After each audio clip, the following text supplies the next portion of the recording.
spill onto the concrete floor.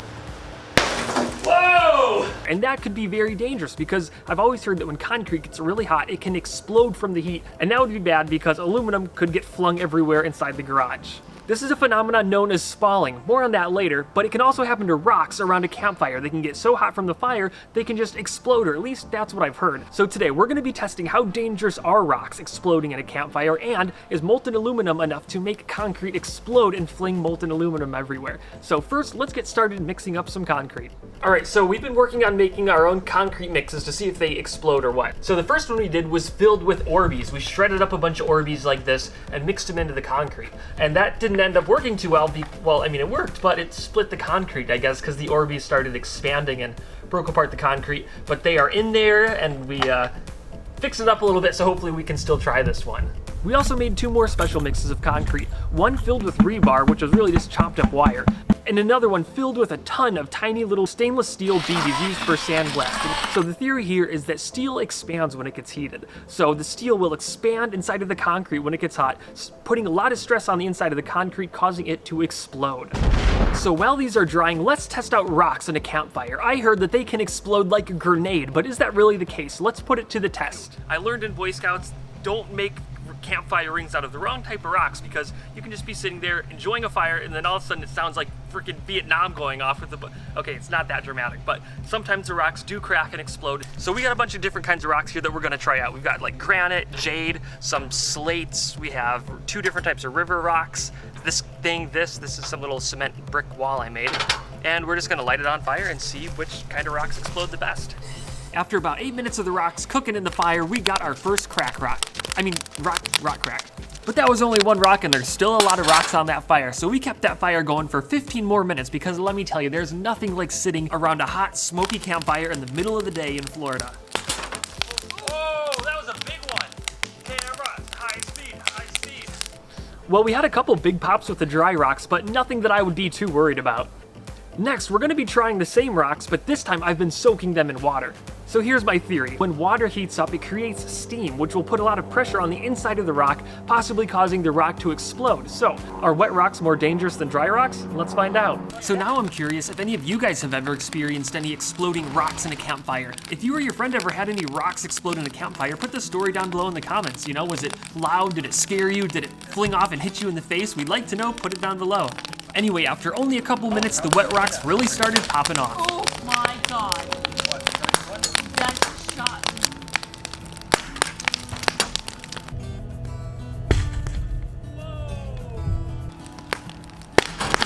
Whoa! I'd say that the wet rocks were way more active than the dry rocks. There was little explosions one after another, throwing little bits of rock up to 20 feet away. All in all though, I'd still say that you're safe around your local campfire, because we tried all different kind of rocks, wet and dry, and we could still never get a big explosion. I mean, theoretically, I'm sure it can happen, but I think the real danger is from little bits of embers being kicked out by the explosions and starting another fire somewhere else. So now that that's settled, let's move on to the concrete and see what happens there. Well, first up is the concrete filled with all the steel BBs. Let's see how it performs. Well, it looked like nothing was happening, so we waited 2 minutes till it looked like the aluminum was cooled, and then we went over to check it out. Especially because it's well solidified now. So,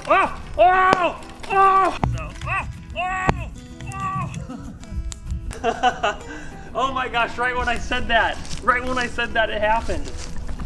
Next up is the rebar cement, and this stuff was super active. After about 40 seconds, it really started popping off. Oh, we got one. Wow, look at it go. Oh, it's going again. Oh, that's cute. A bunch of little ones. Well, once the aluminum cooled, I thought nothing else was gonna happen, so I turned off the camera, and then this happens, of course, as soon as I turn off the main camera. But hey, we still got it in high speed, so that's pretty cool. Dang, look at all the bumps and bubbles. Yeah. Yeah, and so look at that. The whole top part just popped right off, and I wonder if it was because the little bits of rebar in the concrete, this whole thing just went right up into the air, and it's still hot. So why does concrete explode? And I was wrong, it's not because of the rebar. One reason that concrete can explode in a fire is because the heat of the fire turns the water inside of the concrete into steam, putting a bunch of pressure on the inside of it and blowing it apart. This is the same reason why some rocks explode in a campfire. Porous rocks such as sandstone can hold and trap water, and this would make them explode in a fire. Granite, on the other hand, is impermeable to water, so there's really no risk of it exploding. Thermal stress is another reason the concrete explodes on fire. The heat causes the outer layers to expand, placing a bunch of stress on the concrete, causing it to explode. And it turns out that concrete and rebar have about the same expansion ratio from the heat, and the rebar actually ends up protecting the fire by carrying the heat away and evenly distributing it. So it seems like if we want to make our own exploding concrete, we're going to need a lot of water and low permeability, and I think I've perfected the mixture just right. Wow.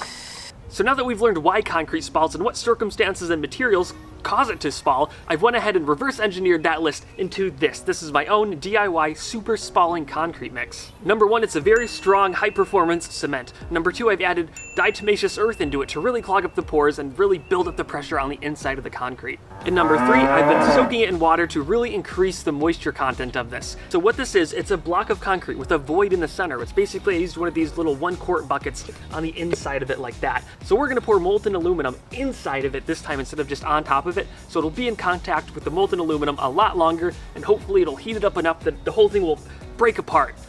Well, it doesn't look like things are off to the best start. I spilled half the aluminum at first, and then all the smoke is from the bucket that's on the inside. I thought it would catch on fire, but it ended up just obscuring the view of everything. Still, I don't think all hope is lost just yet.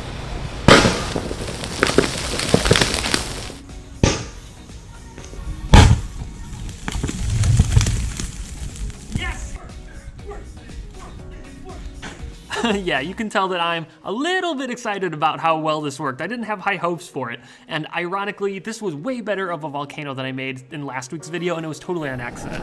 Well, that works pretty well. You can see the aluminum all over the grass here. I probably shot up about 15-20 feet straight up in the air. And also, you can see that I spilled almost all of the aluminum, barely even any got in there, so we're gonna try this again, and I'm not gonna spill the aluminum this time. Notice how I prepare for this by taking the propane tank away, but I'm still a little bit unsure how well this will work because the hole is still a little bit plugged up with molten aluminum, and there's still a bunch of molten plastic in there that needs to be burned away. Nevertheless, I'm always an optimist, so let's see if this works out.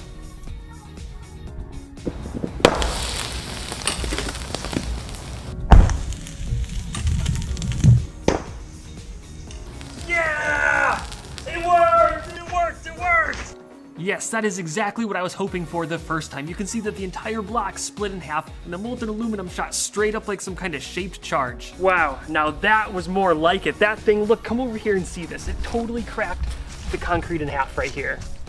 Boom, it cracked that in half, spilled out the side here, still super hot. Over there too, look at the crack over here.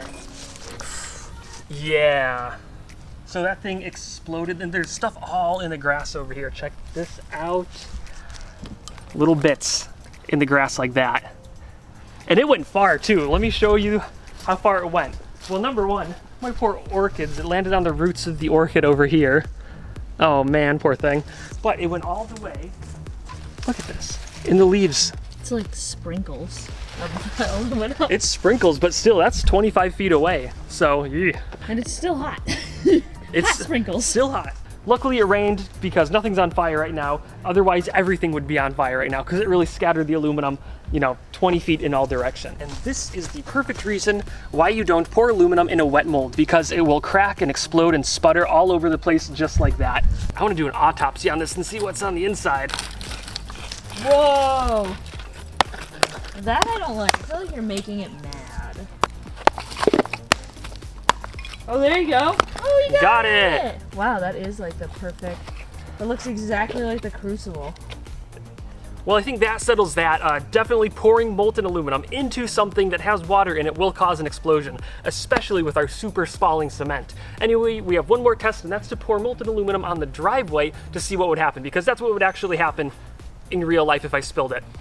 We just need a good control in this experiment, so let's try this. So this is what would actually happen if I spilled molten aluminum on my driveway while I was working on something, and to cover all my bases, I made sure some of the cement was wet and some of it was dry. But nothing really happened, and I think that's because the aluminum really spreads out and cools quickly. Totally solidified. So there we go. One giant piece of aluminum that I spilled on my driveway, and no explosions. Well, we tried everything we could do to try to get the concrete to explode. We filled this up with a bunch of aluminum, heated it up, poured it on the driveway, and there was no explosion. But either way, I hope you guys learned something about rocks and concrete heat spalling, and you know, until next time, see you later. Also, a special thank you to my brother Riley and my girlfriend Sandra for helping me film and make these videos. They help me all the time and I really don't thank them enough, so thank you. You guys can help me too, just by liking the video, commenting on the video, sharing it with your friends, anything helps, and thank you guys, you're the best, see you next time.